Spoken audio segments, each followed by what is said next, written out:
Palaisipan pa rin sa mga netizen ang naging post ni Annabel Rama sa kanyang Facebook page na kung saan ay sinabi niya ang ganito: "Napakainit ng ulo ko ngayon oras na ito. Gusto kong manampal at manabunot ng taong nagmamalinis, akala mo kung sinong Santa Maniac. Abangan niyo bukas ang kwento ko." Umani sa 2,000 plus na reaction at 505 comments ang nasabing post ni Annabel Rama.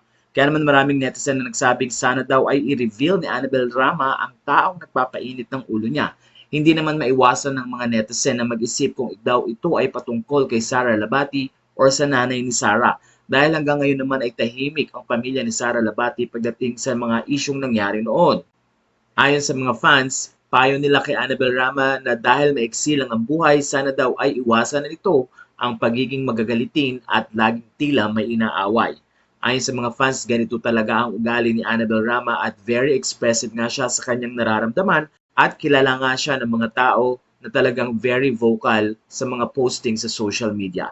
Ang iniisip lang ng ilan ay may mga taong maaaring isipin ng netizen na baka ito daw ang mga pinaparinggan. Pero ilang mga fans din na nagsabing hayaan na lang si Annabel Rama na mag-post ng ganitong cryptic messages sa social media pero wala naman siyang tinutukoy na tao talaga. Tahimik naman ang kampo ni Sara Labati pagdating sa hiwalayang Richard Gutierrez at pati na rin sa kanilang mga anak. Matatandang sinabi mismo ng nanay ni Sara Labati na co-parenting ang ginagawa ngayon ni Sara at Richard at makikita rin naman na they were taking time para maipakita sa mga anak ang pagmamahal dahil kamakailan ay nag-post din si Richard Gutierrez ng mga photos kasama ang kanyang mga anak na kung saan ay nakikipag-bonding ito.